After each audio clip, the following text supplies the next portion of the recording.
saat ini, saya merasa bangga ya, saya merasa senang. Karena begitu berkembang dengan inovasi-inovasi jeniusnya, dan memang sudah update ya, dan bahkan udah kekinian. Dan memang seperti inilah Puspenkum kita harusnya.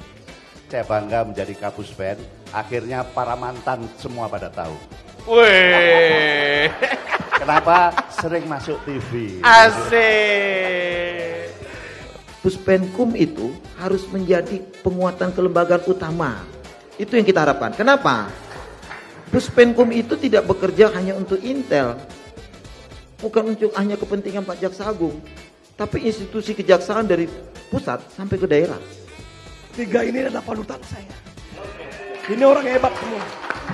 Orang hebat. Puspenkum seperti sekarang. Karena beliau inilah meletakkan fondasi. Beliau ini semua kami pelajari karakternya. Kami belajar banyak dari beliau.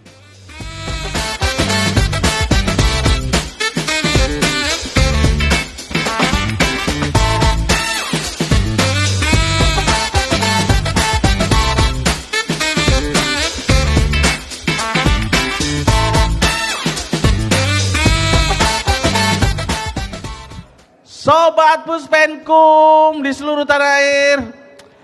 Hari ini tanggal berapa sih sekarang penonton?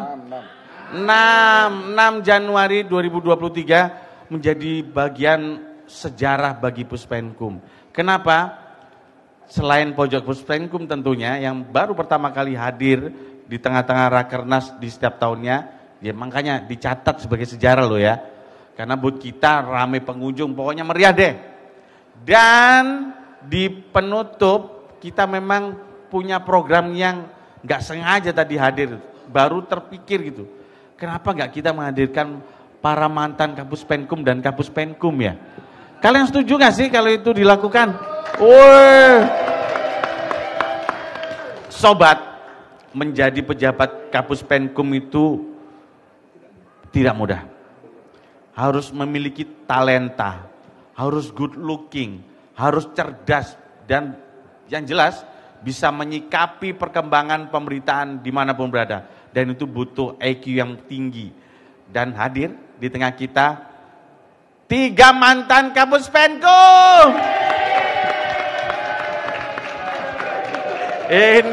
Ini keren.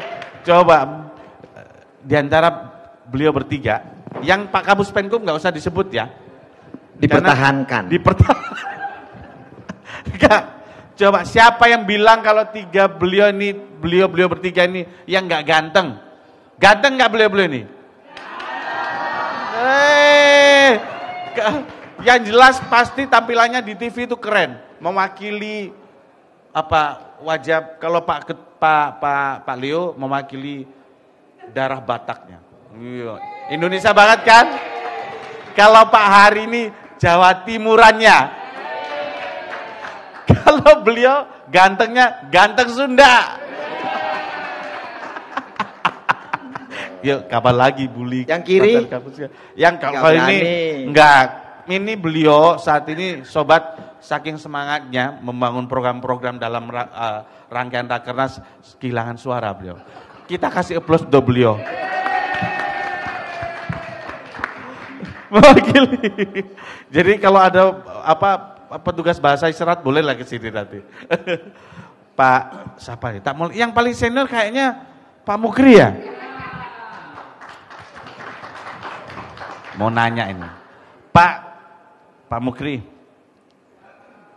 Suka duka jadi Kapuspenkum di zaman Bapak itu seperti apa sih, Pak? Senyumannya nggak enak ini. Aduh. Biasanya Kapuspenkum kan bully tuh, nah sekarang gantian saya yang nanya. Jadi Pak gimana Pak? Suka duka Kapuspenkum zaman Bapak Pak? Oke, Om Deddy.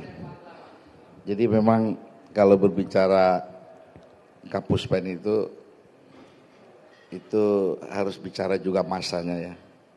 Jadi parameternya di masa itu kondisinya seperti apa dan kita harus memainkan peranan sebagai apa. Artinya bahwa memang sebagai seorang Kapuspenkum ini di samping dari sisi jabatan yang memang terus terang ini penuh dengan tantangan yang sangat berat. dari seluruh jabatan struktural, Kapus Penkum adalah jabatan yang memang jabatan yang berjibaku di dalam candra di muka ya, di kawat candra di muka. Karena terdepan ya Pak. Karena kita adalah etalase dari institusi untuk bisa memberikan informasi kepada masyarakat terkait dengan kinerja kita. Demikian juga terhadap perilaku-perilaku oknum-oknum yang ada di institusi kita juga, itu akan menjadi satu catatan tersendiri dan penilaian sendiri oleh masyarakat. Maka untuk itu bagaimana kita bisa mengemas sedemikian rupa sehingga informasi yang negatif itu bisa tereliminir, paling nggak bisa kita tekan sedemikian rupa supaya tidak muncul ke permukaan. Karena yang namanya Kapus Penkum itu dituntut bagaimana fleksibilitasnya bisa meredam terutama opini, baik opini itu melalui statement di dalam media elektronik, media cetak maupun media online, maupun terhadap mereka-mereka yang langsung melakukan atau menanyakan kepada Kapus Penkum. Nah, dibilang suka dan duka. Sukanya ya memang kita lebih aware kepada teman-teman media dan bisa memperbanyak silaturahmi dan bisa banyak network, bisa berkomunikasi dengan berbagai kalangan ya.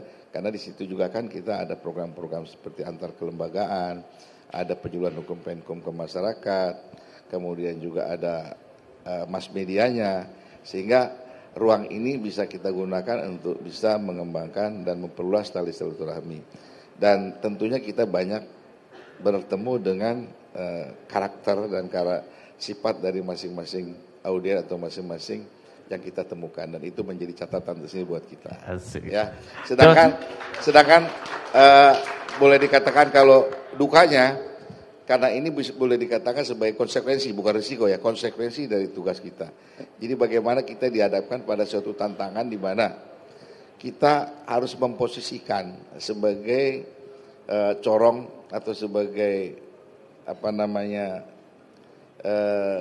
instrumen informasi dan institusi untuk bisa bagaimana caranya, bagaimana kita upaya optimal supaya kita tetap eksis dan tidak dinilai negatif oleh masyarakat. Itu.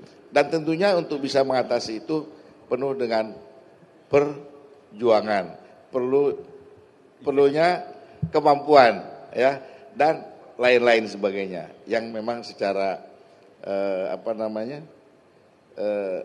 pribadi maupun prinsipil karakter itu nanti masing-masing dimiliki oleh Kapus Penkum berikutnya.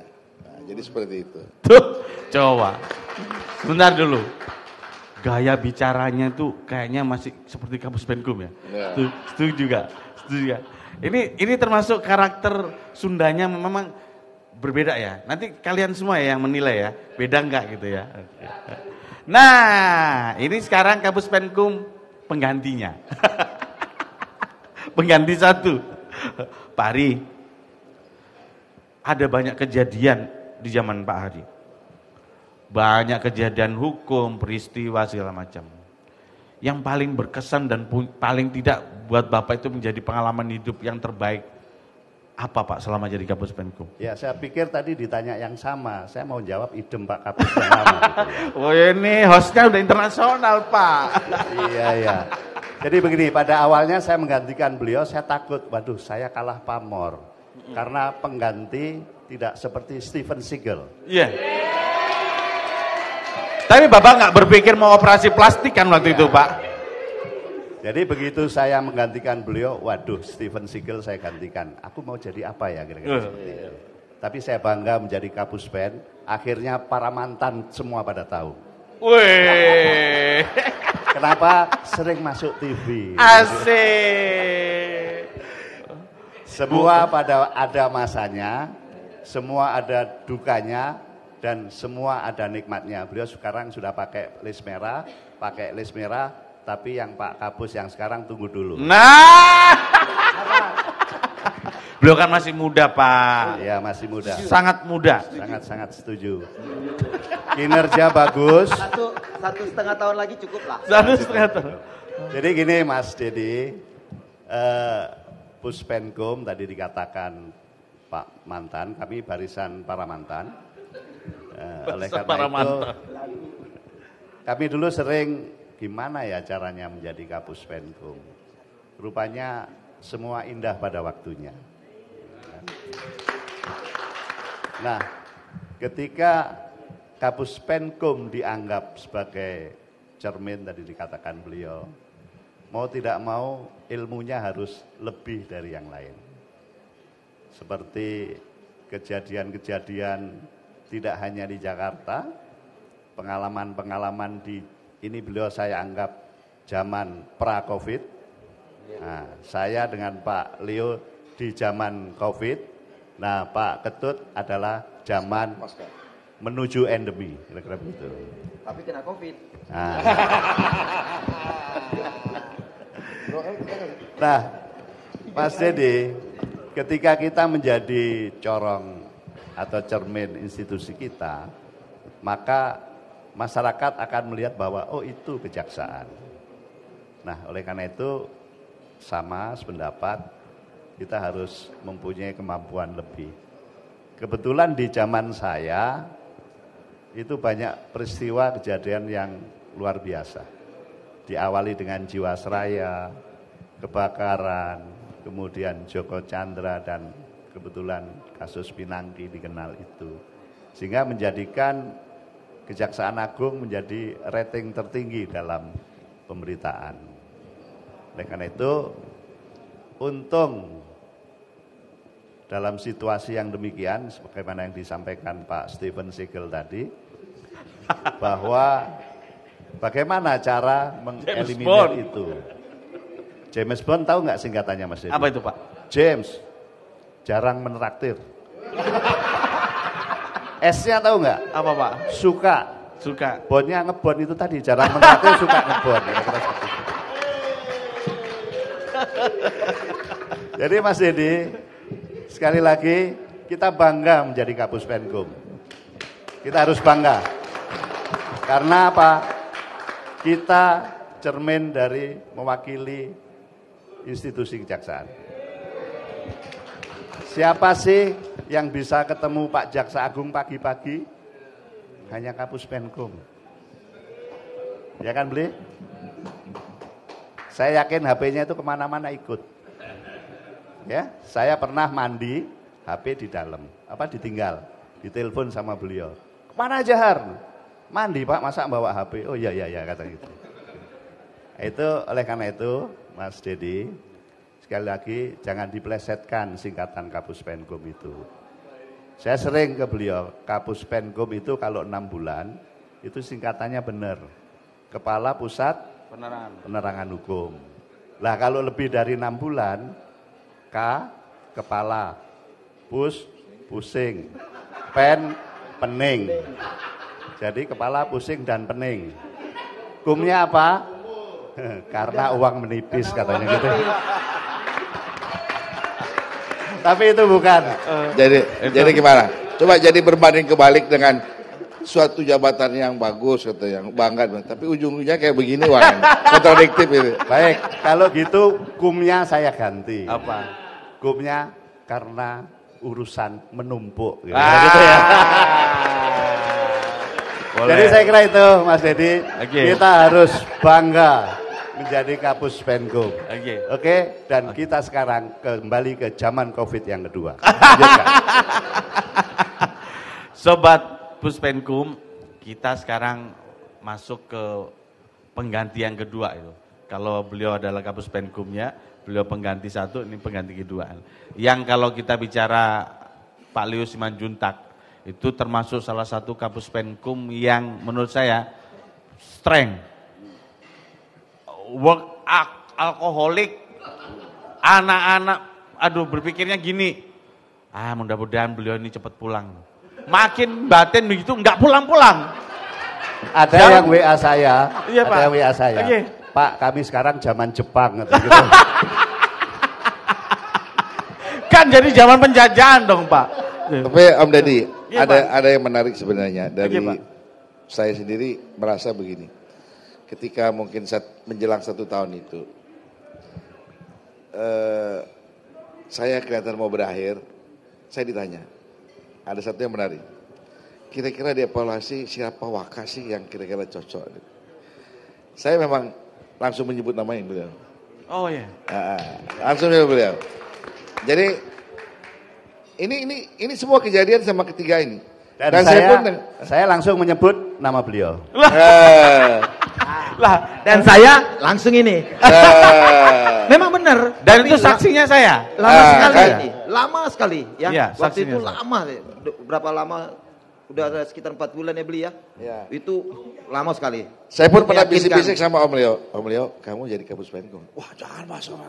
Akhirnya jadi juga. Nah sama beli juga sama. Waktu saya inspektur kayak kunjungan, beli persiapannya. Kalau inspektur takut pasti. Akhirnya jadi juga. Itu persis saya rasa mungkin ketika ada penawaran begitu semua pasti nolak awal. Waduh jangan saya.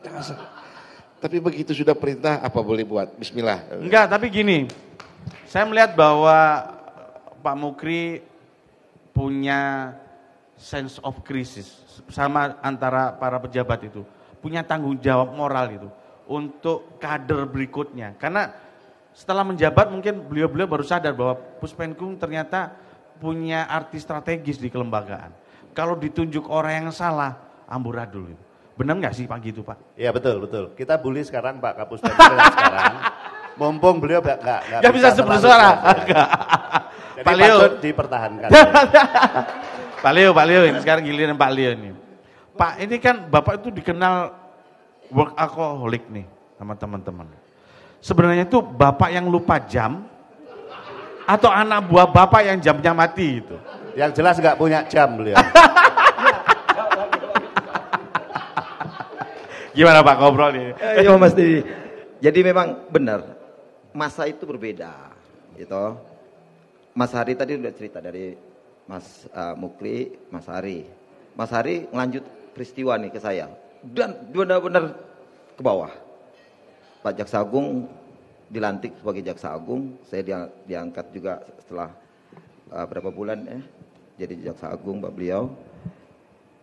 Saya hanya pada saat setelah dilantik itu bicara dengan Bapak, apa yang harus saya perbuat, kan itu. Ini terpuruk semua, berita kencang sekali. Yang jelas, saya melihat yang pertama ketika beliau diangkat, Presiden mengatakan atasi komplain handling. Nah tadi kan sudah disampaikan, Puspenkum itu kalau kita terbang dari luar, ujung tombaknya itu kan ada di bandara. Wajah bandara yang sebenarnya, pelayanan publik yang ada itu di bandara. Etalasenya di depan. Sehingga kita ngelihat pada saat itu bagaimana kita untuk meningkatkan pelayanan publik dan informasi kepada masyarakat. Kan itu kan. Nah ini kan perubahan. Nah beda zaman. Di situ waktu itu kita bagaimana untuk mengangkat ini. Makanya ada beberapa hal yang kita coba dobrak dengan kondisi keadaan kita Puspenkum dan kondisi keadaan baik itu regulasi kita. Yang pada saat itu kalau kita rasa menghukum kita ya, bagaimana mendapatkan data sulit, bagaimana menyampaikan informasi pun kita merasa takut. Di situ beliau saya tanya, Pak saya ini tidak lulusan public speaking atau belajar itu, kita lulusan hukum. Kalau saya salah Pak, kamu gak usah takut salah. Sepanjang kamu salah, hanya soal pemberitaan, tidak akan saya hukum. Asal jangan kamu yang pertama melakukan tindakan perbuatan melawan hukum, akan saya pecat. Di situ beliau sampaikan, silakan berimprovisasi. Nah, masuk tadi itu Mas Dedi. Saya itu sebenarnya bukan workaholic, tapi kan selalu saya katakan, saya ingin selalu pemikiran kita selalu transformatif, adaptif, inovatif dan kolaboratif. Ingat kan? Ingat dong. Puspenkum. Nah, transformatif, adaptif, inovatif dan kolaboratif. Iya. Ini aja kita pegang, maka harus melakukan perubahan. Perubahan udah jalan nih terus, gitu. Nah perubahan-perubahan itu kita buatlah apa yang kita transformasikan di Puspenkum, di kelembagaan kita lakukan perubahan-perubahan, kita harus adaptifkan apa yang dibutuhkan. Nah itu kemudian inovatif apa, sehingga kita coba mendorong semua pemberitaan dengan baik, dan kemudian kita coba inovasi-inovasi. Mas Dedi itu terciptakan inovasi yang kita buat podcast. Karena kebutuhan podcast, ya kan? Apa tadi Pak? Transformatif, adaptif, inovatif, dan kolaboratif. Dan jangan lupa kasih tip. Iya lah. Jadi bukan situasi yang membuat. Nah, kita kerja pada saat itu dengan kondisi yang juga harus cepat. Jadi Sobat Adiaksa, memang di zaman Pak Leo itu, kalau menurut saya ya, zaman yang cukup berat. Karena itu tadi, zaman Pak Hari itu, kalau ngomong cobaan institusi mungkin waktu itu begitu beratnya. Khususnya terkait dengan kebakaran kantornya Pak, dengan isu-isu yang udah ke kanan ke kiri yang nggak jelas semuanya itu. Beliau bertugas mengurai, dan beliau yang Pak Leo inilah sosok Kapus Penkum yang memberikan pondasi kuat untuk Puspenkum. Kasih tepuk tangan untuk beliau. Dan ini nih, Mas Dedi, sebenarnya begini, pola pikir saya waktu itu, suara masyarakat itu kan suara Tuhan. Suara Kapus Penkum itu kan suara Jaksa Agung. Nah, bagaimana mentransfer apa yang dipikirkan oleh Bapak Jaksa Agung soal kebijakan, itu yang tadi saya katakan, kita nggak bisa lepas dari Pak Jaksa Agung, harus melekat. Nah, waktu berbeda. Pimpinan siapa? Saya bersyukur dengan Pak Jaksa Agung. Kita ketemu dengan Pak Ketut. Beliau pemikirannya ketika kita pagi kita diskusi sambil sarapan, ya kan? Komunikasi baik, kemudian sambil bercanda, sambil kita memberikan informasi. Sore kita juga menyampaikan informasi, kemudian kita dapat. Magang 2 minggu dulu dia sama saya. Jadi kita tahu apa ya pemikiran Pak Jaksa Agung. Makanya ketika itu kita rubah semuanya. Dengan kita tahu apa kebijakan itu, baru kita bisa mentransfernya. Karena banyak kebijakan. Pada saat itu seperti contoh, ketika kasus hukuman mati, itu tuh di dalam mau kita berangkat sama Pak Jaksa Agung, beliau mengatakan, hukuman apa yang saya mau buat? Nah, di situ kita diskusi, wah ini apa pemikiran Pak Jaksa Agung? Di situ kita buat diskusi dengan Asum-Asus, Mas Gun tadi sama Mas Hendro. Kemudian kita katakan, oke, kita mau bikin FGD atau seminar-seminar tentang hukuman mati, tentang korupsi. Baru kita dari publikasinya, kita sudah nangkap kan pemikiran Bapak. Di situ di pesawat saya buat rilis, mendarat, rilis, kita lempar. Mungkinkah kasus Asabri di hukuman mati? Kita rilis di situ, mulai mendapatkan informasi. Nah, ketika di zaman saya, kita sudah mulai belajar. Analitik berita itulah yang paling penting. Setiap hari harus kita analisa berita masuk. Ketika kita masuk, saya lihat analitik berita, di situ kita melihat berapa banyak followers, baik yang mendukung maupun tidak mendukung. Zamannya beliau ini masih itu. Itu yang kita butuhkan Mas Dedi. Analitik berita itu paling penting sekarang. Pak, sebenarnya kita bercanda Pak. Workaholic tadi itu bercanda. Sebenarnya kita tahu karena itu bentuk komitmen Bapak memperhatikan institusi. Dan kita dan teman-teman nggak ada yang ngeluh sebenarnya Pak. Karena kami juga siap tempur. Enggak Pak, meskipun saya udah 2 kali opnam. Yang jelas beliau itu kesehatannya. Tapi saya puji Tuhan loh. Iya, siap. Selama 1 tahun 2 bulan. Siap. Di COVID yang sendiri saya kan. Iya, waktu betul. itu kan. Pak, di kantor. Nggak pernah sakit. Iya. Iya kan? Iya. Tapi pengganti saya udah 3 kali kena COVID. Pak Ketut 1 tahun 2 bulan. Jadi baru 1 tahun. Kok cepet ya? Kayaknya kurang Pak. Nah, dan sobat, kalau berbicara podcast kejaksaan, memang kita harus akui beliaulah yang membangun studio podcastnya. Nah, yang membangun program-programnya makin meriah, siapa lagi kalau bukan Pak Ketut Sumedana.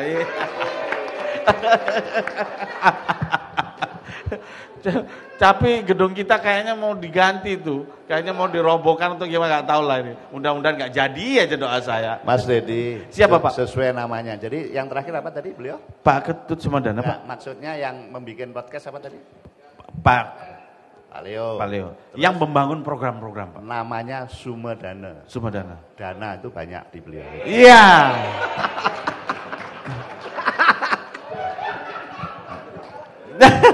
Karena gini, kenapa kok beliau waktu itu memang intensitas bekerjanya itu nggak ngelihat waktu. Karena waktu itu memang teman-teman juga banyak yang work from home ya Pak ya. Jadi beliau menganggap bahwa teman-teman juga bisa bekerja di rumah. Nah, udah masuk zaman epidemi, bersyukur kita Pak Ketut juga kalau punya prinsip kerja di mana aja, work from anywhere gitu kan. Jadi ya meskipun tetap di jam kantor gitu. Memang punya karakter yang beda-beda ini. Dan ini yang membuat Puspenkum makin dinamis dan makin berkembang seperti sekarang. Pak Mukri, Pak, saya ngelihat alat-alat di Puspenkum itu, kalau menurut saya, dengan capaian kinerja, terus kemudian tingkat indeks persepsi masyarakat terhadap Puspenkum begitu tinggi. Saya ngelihat alat-alat di Puspenkum itu terbatas banget, Pak. Bukan, Pak. Saya mau nanya, di zaman Bapak itu emang nggak ada toh, Pak, alat-alat yang dari kantor, Pak? Emang jadi kendala ya, Pak, waktu itu, Pak? Oke, makanya saya bilang, Kapuspenkum itu eksis dengan suka dukanya, tergantung pada saat rezim pada saat itu dan saat-saat ini. Saya memang tidak menafikan kalau saat ini, saya merasa bangga ya, saya merasa senang. Karena begitu berkembang dengan inovasi-inovasi jeniusnya, dan memang sudah update ya, dan bahkan udah kekinian. Dan memang seperti inilah Puspenkum kita harusnya. Karena beberapa kali saya waktu mengadakan model FGD seminar, kita mengikuti waktu di Mabes Polri lah, katakan tanggal 11. Sangat jauh berbeda memang. Karena mereka sudah satker sendiri, anggarannya sendiri, sehingga sudah bisa berinovasi sendiri. Kalau kita kan tidak satker, karena anggaran kita masih dihandle oleh Intel, sehingga inovasi-inovasi yang kita buat kadang-kadang juga kandas dengan tidak adanya dukungan dana. Nah, kalau Mas Dedi tadi bertanya, apakah pada saat itu kita orang, memang saat itu kita sangat terbatas sekali anggaran yang kita miliki, sehingga Mbak Puji itu yang saya anggap sebagai motor ya, motor Mbak Puji itu, dengan segala inovasi-inovasinya yang memang harus kita dukung, ternyata ketika anggarannya keluar itu tidak tercover. Akhirnya kita dengan berbesar hati untuk menerima itu. Tapi dengan keterbatasan secara prasarana, alhamdulillah pada saat itu kita bisa meraih predikat UBK ya. Ya. Alhamdulillah benar. Makanya saya titip saat ini, barangkali nanti di kepemimpinan Pak Ketut Sumadana, mudah-mudahan bisa ditingkatkan, bisa menjadi WBBM. Ya. Dan memang saya bangga gitu ya dengan yang seterusnya ini eksis pada masanya dengan segala dinamikanya ya, yang berat, yang ringan. Karena saya juga tidak kalah ininya. Mungkin zaman Pak Hari rezimnya sudah baru Pak ya? Rezimnya sudah baru. Artinya sudah kepemimpinan Pak Burhan ya? Saya justru di zaman saya sebagai orang soleh, saya menikmati hasil WBK-nya beliau. Nah, waktu itu Pak Jaksangnya udah Pak Burhan, karena saya sempat ngalami 3 bulan. Itu tadi Pak, zaman berubah, situasi berubah, saya pikir tipikal pimpinan juga berbeda-beda. Itu, saya menggarisbawahi yang Pak Leo tadi. Iya. Ketika bagaimana Pak Leo bisa eksis pendekatan, ini kan karena memang karakter pimpinan. Iya. Nah, justru di saat saya tidak seperti saat ini. Iya. Karena karakternya berbeda. Tapi kita tidak boleh menceritakan sesuatu. Tapi paling tidak kita yang harus punya kemampuan bagaimana menyikapi, mensiasati dengan kondisi dan situasi pada saat itu. Oke. Ya. Pak Mukri ini orangnya wisdom ya, lembut kawan. Ini role model. 4 role model. Cuman percaya apa enggak? Yang terakhir beliau ini Kapuspenkum yang terbaru, yang Pak Ketut Sumadana, yang masih 1 tahun. baru. Ini karakternya ada semua. Di saat lembut beliau ada, ya kan? Di saat beliau harus keras beliau ada. Ini jelas kalau beliau ini. Jadi mungkin beliau banyak belajar dari 3 seniornya. Jadi bisa beradaptasi gitu loh. Panutan. Pak perlu dikasih Pak tim bahasa isyarat kayaknya. Yang jelas Den. Ketiga ini adalah panutan saya. Ini orang hebat semua. Orang hebat. Puspenkum seperti sekarang. Karena beliau inilah meletakkan pondasi. Beliau ini semua kami pelajari karakternya. Kami belajar banyak dengan beliau. Tepuk tangan dong. Pak nggak usah nangis Pak, Bapak ngomong kok suaranya kayak nangis gitu, terharu pastinya. Kemudian saya mungkin, kalau ini pertanyaan yang sama ya sobat, dimulai tadi dari Pak Mukri, saya giliran ke Pak Leo dulu. Pak Leo, harapan Pak Leo untuk Puspenkum ke depan. Ya, harapan saya yang satu ya, penguatan kelembagaan Puspenkum. Dari awal cita-cita saya itu harusnya menjadi suatu badan. Itu harapan. Kita udah harus melihat bahwa keberhasilan, Pak Jaksa Agung mengatakan, keberhasilan Kejaksaan Agung itu dari mana? Dari kinerja. Tapi kata beliau kan, 1000 kali kita kinerja bagus, tanpa diinformasikan, dipublikasikan kepada masyarakat, nggak ada artinya. Makanya keluarlah 2021 instruksi nomor 1. Bapak mau ngomongin ISJA itu di zaman Bapak gitu? Bukan. Artinya itulah batu. Dibantu lagi ISJA berikutnya kan. Artinya nggak bisa tidak. Puspenkum itu harus menjadi penguatan kelembagaan utama. Itu yang kita harapkan. Kenapa? Puspenkum itu tidak bekerja hanya untuk Intel. Bukan untuk hanya kepentingan Pak Jaksa Agung. Tapi institusi kejaksaan dari pusat sampai ke daerah. Nah, apa itu penguatan kelembagaan? Enggak bisa tidak. Sarpas, prasarana, penguatan SDM, enggak bisa lagi. Ini harus teman-teman ini harus punya sertifikasi kita. Coba bagaimana mendidik kita sampai sekarang aja, membentuk siapa pengganti Mas Dedi nanti? Enggak ada. Emang mau mutasi? Enggak ada nih. 2 DM, ada 2. 1 mutasi. Belum ada sampai sekarang. Ayo. Ini harus kita perhatikan. SDM kita mulai sekarang harus sudah mulai ke sana. Penguatan Kedua, bagaimanapun sekarang seluruh insan adiaksa harus sudah berubah berpikirnya. Enggak ada lagi cara mereka berpikir adalah cara mereka menyampaikan informasi publik yang baik. Seluruh Indonesia. Ini harus satu arah nih. Karena itu saya katakan, yang terutama kedua, kita tuh ada keberhasilan nih Mas Dedi. Ini walaupun semua beberapa lembaga berhasil mereka menyampaikan karena ada buzzer. Itulah makanya sedih waktu saya diserang sama wartawan, beberapa wartawan ya saya. Emang berapa biaya buzzer kejaksaan? Kita kan nggak punya biaya buzzer. Tapi kita hebat. Pada saat itu buzzer kita adalah seluruh kasih Penkum, seluruh para kasih Intel, dan seluruh pegawai kejaksaan menjadi buzzer kita. Itu kita angkat jadi bagus. Nah, paling tidak itu yang saya katakan, nggak bisa ke depan. Semua pegawai, semua pejabat yang ada di kejaksaan berpikirnya adalah berpikir komunikasi publik tentang kinerja. Itu saja. Kalau Pak Hari, ya hampir sama dengan Pak. Jangan, Bapak itu selalu out of the box loh Pak. Iya, jadi langkah awal adalah kita laksanakan tema Rakernas hari ini. Bagaimana kejaksaan handal dan humanis. Kita memiliki pegawai di seluruh Indonesia berapa? 20 ribu lebih lah. 25 Bayangkan betapa sedihnya yang disampaikan Pak Leo tadi. Ketika kita diserang di medsos, sementara pegawai kita itu punya HP canggih. Itu nggak ada yang 10% untuk merespon itu. 0, Pak. Nah itulah, oleh karena itu ke depan saya pikir karena eranya adalah, saya nggak serius ya ngomongnya. Jadi eranya sudah era digital, eranya sudah era media sosial. Oleh karena itu bagaimana nanti Pak Kapus Penkum menggerakkan para kasih Penkum, termasuk para Kajati yang di sebelah kiri kanan saya.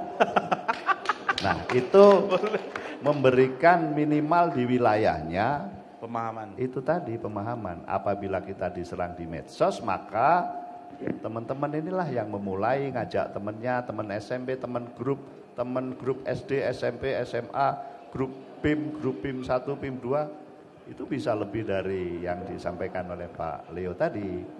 Oleh karena itu, ini agak serius lagi loh ya. Oleh Silakan, karena itu, saya berharap Pak Kapus Penkum yang sekarang begitu bagus. Oleh karena itu perlu dipertahankan untuk Cocok. Saya nggak berani tepuk tangan. Nah, ini sebagai bentuk kalau Pak Mukri itu melek medsos, kita kasih kesempatan beliau untuk update medsos beliau. Tadi saya ngeliat beliau foto untuk update medsos itu. Pak Mukri, harapan besar Pak Mukri untuk Puspenkum ke depan, Pak. Saya mohon tadi apa yang dikatakan Pak Leo benar. Jadi harapan saya Puspenkum menjadi satker lah, yang bisa mengelola bangunannya sendiri dan terus sendiri. Terus yang kemudian paling tidak ada kaderisasi yang jelas ya, untuk calon Kapuspenkum, dan ada semacam satu diklat khusus atau training di public speaking dan sebagainya, supaya tidak begitu dapat SK tidak kagetan gitu. Paling tidak secara mental, diplomasi dan sebagainya sudah terbiasa. Terus yang berikutnya mungkin saya berharap Kapuspen yang sekarang ya, jangan yang baru kan belum ya. Masih 2 tahun, setahun lagi kan? 1 tahun lagi lah. 1 tahun lagi, belum 50 kan? Itu program-programnya terus lanjutkan, ini sudah bagus. Barangkali kalaupun misalkan ada hal-hal yang baru harus selalu update. Dan kita juga harus bisa menyesuaikan dengan tetangga sebelah lah. Ya, supaya tetap eksis, dan saya minta di SDM dari Puspenkum juga harus mumpuni supaya keluar lebih eksis lagi outputnya ya. Karena terus terang saja skill-skill di Puspenkum itu kan seperti kita butuh ahli infografis, videografis dan sebagainya, itu penuh dengan kalau tidak ada itu penuh dengan perjuangan bagaimana kita bisa menciptakan suatu keinginan yang seperti ini, bisa nggak, ternyata kita tidak punya ahlinya. Jadi itu harus tetap dilengkapi, dan ini harus menjadi harapan saya, harus menjadi perhatian dari user tertinggi untuk bagaimana membesarkan Puspenkum ini. Terima kasih. Mas Dedi satu ya. Ya, ini Pak. Saya berpikir satu aja, saya menganggap penting ada wakil. Jadi kalau tetangga itu ada kadif, ada karu. Nah kalau Pak Kapus berhalangan seperti hari ini, siapa yang ngomong? Iya, benar. Nah, kalau bisa nanti strukturnya paling tidak ada wakil. Kira-kira gitu ya Pak Leo, sependapat ya. Oke, terima kasih. Aduh, ternyata keempat pimpinan kita ini yang begitu hebat. Kalau ini barisan para alumni. Kenapa harus ngomong alumni? Biar bisa reuni, kata Pak Kapus. Kalau mantan kan nggak bisa lagi gitu kan, sudah ada yang memiliki gitu. Dan hal yang terbesar, semua apa yang disampaikan oleh beliau-beliau kayaknya memberikan energi baru bagi Puspenkum, energi baru untuk kita sama-sama punya komitmen yang sama membangun Puspenkum. Tentunya bukan hanya berbicara Puspenkum, tapi berbicara tentang penguatan kejaksaan di masa datang. Sesuai tema kejaksaan, Rakernas Kejaksaan hari ini tahun 2023, kejaksaan harus handal. Closing statement-nya mana? Loh ini tadi Pak, closing statement. Di sini dulu dong. Oh iya. Inilah kalau ini. Iya. Satu kata gini sebelum closing statement. Sebenarnya tadi itu harapan sudah closing statement ya. Biasa mantan Kapuspenkum begitu. Beliau sangat detail. Saya ingat kalau beliau itu sangat detail kalau bekerja. Banyak coretan. Pak, satu kata untuk Puspenkum.